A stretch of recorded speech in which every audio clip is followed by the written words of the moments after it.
예수님께서 자기가 이 세상에 온 목적이 죄인을 구원하기 위해 왔다라고 말씀하셨습니다. 인간의 몸을 입고 이 낮고 낮은 곳으로 임하셨습니다. 왜요? 온 인류의 죄를 해결하기 위해서 예수 그리스도가 이 땅에 오셨습니다. 마태복음 20장 28절 말씀을 함께 읽겠습니다. 시작. 인자가 온 곳은 섬김을 받으려 함이 아니라 도리어 섬기려 하고 자기 목숨을 많은 사람의 대속물로 주려 함이니라. 이 구절이 너무나도 중요한 구절이에요. 마가복음 10장 45절에도 글씨 하나 틀리지 않게 똑같이 본문을 언급하고 있습니다. 자기 목숨을 많은 사람의 무엇으로? 대속물로 주려고 이 땅에 오신 목적이 죽기 위해서, 많은 백성을 살리기 위해서 이 땅에 오셨다라는 겁니다. 여러분, 죄가 뭡니까? 죄는 하나님의 뜻을 어기는 거예요. 하나님께서 저기 정면을 향해 가라고 하는데 다른 길로 가는 거예요. 하나님의 뜻을 거스르는 거예요. 그 죄의 결과가 무엇이냐면 하나님과 분리되게 돼요. 하나님과 떨어지게 되는 거예요. 무엇 때문에? 죄 때문에. 그래서 예수님께서 이 땅에 오셨다라는 겁니다. 구원자이신 주님께서 이 땅에 오셨는데 이 사실을 벌써 구약의 어떤 한 선지자가 예언했다라는 놀라운 사실입니다. 자, 22절 말씀을 함께 읽겠습니다. 22절 시작. 이 모든 일이 된 것은 주께서 선지자로 하신 말씀을 이루려 하심이니. 여러분, 이 선지자가 누굴까요? 이사야입니다. 이사야. 이 시간적으로 따져보면 이 이사야 선지자가 예언하던 때로부터 지금 예수님이 이 땅에 오신 이때까지는 거의 700년의 시간이 흘렀어요. 700년. 우리가 말라기서가 마지막이잖아요, 구약에. 그 다음에 이 마태복음 신약까지 올 때 이 거리가 시간상 400년이 그냥 가만히 침묵하고 그냥 그 시간이 흘렀어요. 그 침묵의 시간, 암흑의 시간, 그 누구도 선지자도 얘기하지 않았던 그 침묵의 시간이 흐르고 나서 이 이사야 선지자가 말했던 그 예언의 말씀이 지금 이루어지고 있다는 거예요. 그럼 이사야가 어떻게 예언했을까요? 이사야 7장 14절 말씀을 함께 읽겠습니다. 시작. 그러므로 주께서 친히 징조를 너희에게 주실 것이라. 보라, 처녀가 잉태하여 아들을 낳을 것이요 그의 이름을 임마누엘이라 하리라. 이사야 선지자가 처녀가 잉태하여 아들을 낳을 것인데 그의 이름을 뭐로 한다고요? 임마누엘로 한다고요. 여러분, 이 임마누엘의 뜻이 오늘도 벌써 성경을 읽었음에도 불구하고 임마누엘의 뜻이 뭐지? 하는 사람이 있을 수 있어요. 여러분, 교회 다니면서 이 임마누엘의 뜻을 잊어버리시면 안 됩니다. 아셨죠? 어떤 뜻입니까? 임마누엘의 뜻이 하나님이 우리와 함께 계신다. 그게 임마누엘의 뜻이에요. 그래서 예수라는 모든 사람을 구원하기 위해서, 죄에서 건져주기 위해서 그 예수라는 이름의 의미가 있었고, 두 번째 이름의 의미가 뭐예요? 하나님이 우리와 함께 계신다. 그 이름의 의미를 임마누엘이라 하신 거예요. 여러분, 솔직히 생각해 보세요. 하나님이 누구와 함께 계신다고요?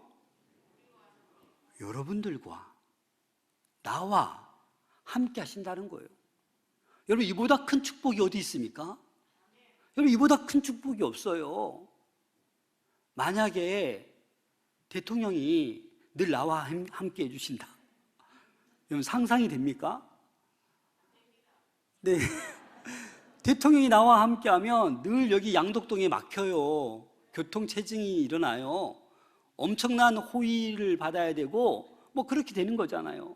그런데 하나님이, 임마누엘 하나님이 저와 여러분들과 함께 하신다라는 겁니다. 그래서 이 임마누엘, 임은 함께라는 의미가 있고 마누는 우리와, 엘, 하나님. 그래서 이 임마누엘은 하나님이 우리와 함께 계신다, 이 이름의 의미입니다. 우리를 죄에서 건져내시고 그냥 버려두시는 우리 주님이 아니다라는 거예요. 우리를 죄에서 건져주셨을 뿐만 아니라 늘 우리와 동행해 주시고 함께해 주시는 분이 우리가 믿는 예수 그리스도라는 겁니다. 평생 우리와 함께 하신다 약속하신 분이 바로 예수님이십니다. 여러분, 지난 한 주 동안 하나님이 나와 함께 하시는구나 경험해 보셨죠? 기도했는데 하나님께서 이렇게 사소한 기도도 들어주시네. 하나님께서 내가 울부짖었더니 이렇게 응답하시네. 하나님이 우리와 함께 하심을 우리는 삶 가운데 경험할 수 있어야 합니다. 예수 그리스도를 소유하도록 노력하셔야 합니다. 그런데 우리는 그 하나님을 잊고 살 때가 많아요. 또 하나님에 대해서 오해할 때가 많습니다. 우리 하나님은 어디에 계신 분? 너무나도 멀리 계신 분. 가까이 하기에 너무 먼 당신. 이렇게 느껴지는 거예요. 제가 곰곰이 생각해 보니까 우리 성도님들이 단체로 이렇게 식사하러 가면 제 옆자리는 아무도 안 앉습니다. 맨 나중에 앉아요. 왜 그럴까 했더니 목사님이 부담스럽대. 목사님 맞은편에 가면 밥이 안 넘어갈 때. 여러분, 괜찮아요. 우리 하나님 가까이 하셔요. 그게 복이에요, 복. 하나님이 우리와 함께 할 때 그게 가장 축복인 것이에요. 그래서 우리가 예배 드리고 찬양하는 것이 왜 찬양합니까? 왜 예배 드립니까? 하나님이 이곳에 거하시기 때문에. 하나님이 살아계심, 하나님의 역사하심, 이것을 우리는 믿어야 하는 것입니다. 그런데 우리는 하나님 따로 나 따로 그렇게 지낸다고 생각하니까 우리가 자꾸 죄를 짓는 거예요. 하나님 따로 나 따로 지낸다고 생각하니까 은혜를 받지 못하는 거예요. 하나님께서 오늘 이렇게 말씀하십니다. 하나님이 우리와 함께 계신다.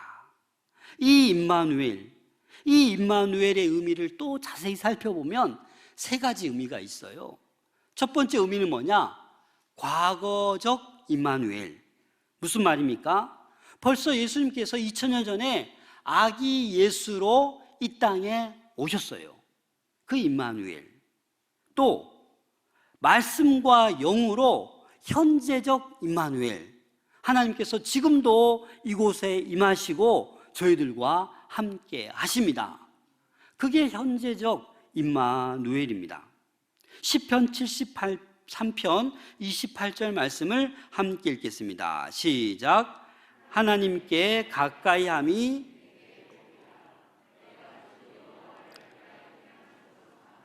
주의 모든 행적을 전파하리이다. 아멘. 무엇이 복이라고요? 하나님께 가까이함이 복이다. 여러분, 반대로 말하면 뭡니까? 하나님을 멀리 떠나 있으면 저주예요, 저주. 그래서 우리는 항상 하나님과 가까이 하기 위해서 몸부림을 쳐야 하는 거예요. 그래서 아무리 힘들고 어려운 상황 가운데 있다 할지라도 하나님께서 함께하면 그 어려운 상황을 마침내 극복할 수 있습니다. 형통의 길로 걸어갈 수 있어요. 그 대표적인 인물이 누굽니까? 요셉을 보면 요셉처럼 억울한 사람이 어디 있습니까? 남도 아니고 형제들이 요셉을 죽이려고 하고 종으로 노예로 팔아버립니다. 그렇잖아요? 그리고 좀 뭔가 좀 될 만하다 싶었는데 또 누명을 쓰고 또 감옥에 또 갇히게 됩니다. 여러분, 요즘 말로 말할 것 같으면 이 정신병자가 됐어야 돼요. 얼마나 힘듭니까? 얼마나 배신당하고 누명 쓰고. 그런데 성경에서는 뭐라고 말씀하십니까? 우리 창세기 39장 23절을 함께 읽겠습니다. 시작. 간수장은 그의 손에 맡긴 것을 무엇이든지 살펴보지 아니하였으니 이는 여호와께서 요셉과 함께 하심이라. 여호와께서 그를 범사에 형통하게 하셨더라. 아멘. 하나님께서 함께하는 사람은 뭔가 달라요. 아무리 바닥에 주저앉아 있어도 하나님이 함께 하시는 사람은 보디발이 알아보게 되고 간수장이 알아보게 되는 거예요. 그래서 우리가 지금 이 코로나 팬데믹 가운데 사업도 잘 안 되고 관계도 힘들고 무엇이 잘 안 되고 힘든 것 같지만 단 하나, 하나님께서 여러분들과 함께하면 뭐예요? 축복인 거예요. 곧 형통함이 임하게 된다라는 것입니다. 요셉은 다른 거 없어요. 하나님과 함께함으로 범사에 형통하게 하셨습니다. 여러분, 건강해야 복입니까? 돈을 많이 가지고 있어야 복입니까? 권력이 있어야 복입니까? 꼭 좋은 직장에 다녀야만 복입니까? 좋은 학벌을 가지고 있어야만 복입니까? 아니요. 믿음으로 주님과 함께 있는 그 순간이 최고의 복임을 여러분들 기억할 수 있기를 바랍니다. 그게 중요한 거예요. 나로 말미암아 한 영혼이 예수님의 사랑을 알게 되면 그것보다 더 큰 축복이 어디 있습니까? 나 한 사람으로 말미암아 교회가 평화로우면 그 얼마나 큰 축복입니까? 그래서 사랑하는 여러분, 나 한 사람으로 말미암아 여호와 하나님이 함께 하심으로 말미암아 여러분 한 사람이 다 복된 인생 될 수 있기를 소망합니다. 지금도 우리와 함께 하시는 그 하나님, 날마다 찬양하고 순간마다 동행하는 이 대림절 기간을 보낼 때 그 누구보다도 기쁨의 성탄을 맞이할 수 있게 될 것입니다. 하나님과 함께하는 것이 인생의 가장 큰 행복임을 오늘 머리에 새겨두시고 가슴에 새길 수 있기를 소망합니다. 그래서 다른 것 쳐다보지 마시고 다른 것이 없어서 억울해하지 마시고 너무 열등감 느끼지 마시고 나에게 하나님이 함께 하시면 그 모든 것도 이거와 비교할 수 없다라는 그 자부심을 가질 수 있기를 소망합니다. 그래서 우리는 하나님이 함께 하느냐 함께 하지 않느냐 이것만 우리 인생의 잣대가 되어야 돼요. 무슨 말 이해가 됩니까? 내가 무슨 소중한 결정을 할 때 하나님이 함께 할까? 하시면 돼요. 그럼 내가 이걸 하나님이 이거 하면 함께 하시지 않을 것 같아. 이거 하나님이 싫어하시는 거예요. 그럼 안 하면 되는 거예요. 그렇죠? 그게 복된 형통의 인생이라는 거예요. 근데 오늘날 우리는 어떻습니까? 그렇게 하지 못해요. 주님께서 마지막 때에 영광으로 임하십니다. 미래적 임마누엘이죠. 필립 얀시는 내 눈이 주의 영광을 보네라는 책에서 이런 말을 했습니다. 교만, 질투, 분노, 탐욕, 나태, 음란 이런 것들로 대표되는 인간의 기본적인 죄악들이 오늘날 현대 사회에서는 오히려 매혹적인 미덕이 되었다라고 말합니다. 그럼 그렇지 않습니까? 이러한 것들은 분명히 죄악인데 많은 사람들, 특히 많은 요즘 세대 사람들은 이러한 것들이 오히려 미덕인 것처럼 옹호하고 따라가는 것을 볼 수 있습니다. 왜 그렇습니까? 이 인생의 잣대가 잘못되었다라는 거예요. 그런 가치관이 벌써 잘못되었기 때문에 그들의 삶을 망치고 있다고 이 필립 얀시는 경고하고 있습니다. 여러분 어떻습니까? 우리들도 잘못된 그런 잣대로 믿음 생활하고 있지는 않습니까? 분명히 하나님께서는 말씀으로 이렇게 우리에게 알려줘도 아니 세상 사람들이 다 이렇게 해도 된다는데 라고 생각하고 그렇게 가는 거예요. 미혹되는 거예요. 그것은 잘못되었다라는 겁니다. 지금의 안락과 부를 사랑해서는 안 됩니다. 주님 다시 오실 날을 전혀 기대할 수 없게 되기 때문입니다. 권세, 돈, 부동산, 주식, 명예, 권력, 건강의 문제, 이러한 것만 사랑하다가는 절대로 주님 다시 오심을 기대하지 않게 됩니다. 대림절을 보내면서 이 임마누엘의 하나님, 우리와 함께 하시는 하나님을 깊이 소망할 수 있기를 바랍니다. 그래서 우리는 이 기간에 연약한 이들과 함께 해야 돼요. 어려운 이들을 돌보아야 합니다. 그래서 우리 교회는 이 성탄 전에 뭘 합니까? 성탄 소망 박스를 나누는 거예요. 그리고 이 대림절 기간에 우리는 죄 용서를 구하고 참회해야 되는 거예요. 왜냐하면 임마누엘의 하나님이 함께하기 위해서는 이 죄가 있는 상태에서는 함께할 수 없기 때문입니다. 자, 오늘 이름의 의미를 다시 한번 잘 새겨보세요. 예수라는 이름의 의미가 뭐라고요? 주님께서 우리를 구원하셨다. 임마누엘은요, 하나님이 우리와 함께 계신다. 그러면 하나님께서 우리와 함께 계심이 곧 뭐다? 구원이다. 맞죠? 똑같은 이름의 의미예요. 그러면 죄가 뭘까요? 하나님께서 우리와 함께 하지 않으면 그것은 바로 뭐다? 죄라는 거예요. 죄라는 거. 그래서 우리가 예배당에서 예배 드릴 때는 하나님과 함께 하고 그냥 교회 문턱 나가서 집에 가거나 직장 가거나 사회인들 만날 때는 갑자기 난폭해지고 갑자기 험한 말 쓰고 그렇게 해서 되는 게 아니다라는 겁니다. 교회에서나 가정에서나 사회에서나 직장에서 늘 하나님과 함께하는 그러한 인생을 살아갈 수 있는 우리 모두가 될 수 있기를 소망합니다. 그래서 이 주일날이 중요한 거예요. 주일날 하나님의 은혜를 듬뿍 채워서 일상의 자리로 가서 이 은혜를 일주일 동안 실천하며 쓰는 거예요. 그게 하나님과 함께하는 것입니다. 하나님과 함께하지 않을 때는 하나님의 말씀이 들어오지 않아요.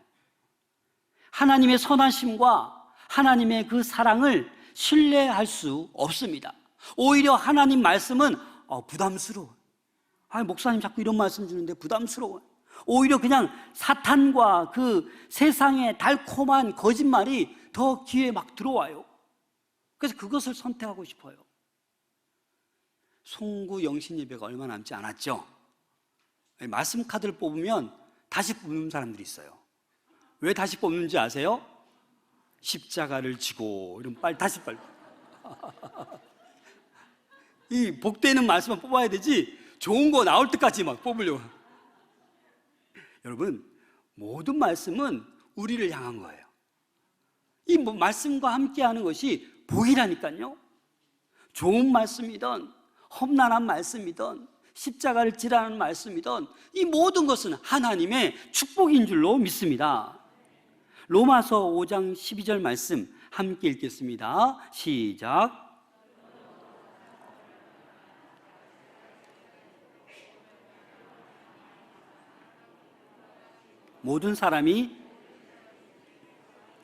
사망이 모든 사람에게 이르렀느니라. 여러분, 하나님과 함께하지 않는 그 죄, 그 결과가 뭐예요? 죽음이란 죽음.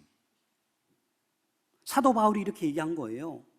죄로 말미암아 사망이 들어왔다. 모든 사람이 죄를 지었기 때문에 이 사망이 모든 사람에게 임한다라는 거예요. 그렇지 않아요? 그래서 저와 여러분은 다 벌써 죽을 사람들이에요. 그러나 우리를 죄에서 구원하실 예수 그리스도, 그 예수 그리스도를 영접했기 때문에 우리가 지금 웃으면서 찬양할 수 있는 거예요. 기쁘게 예배 드리는 거예요. 더 나아가 이 예수 그리스도를 늘 임마누엘 하나님으로 함께 해야 한다라는 것입니다.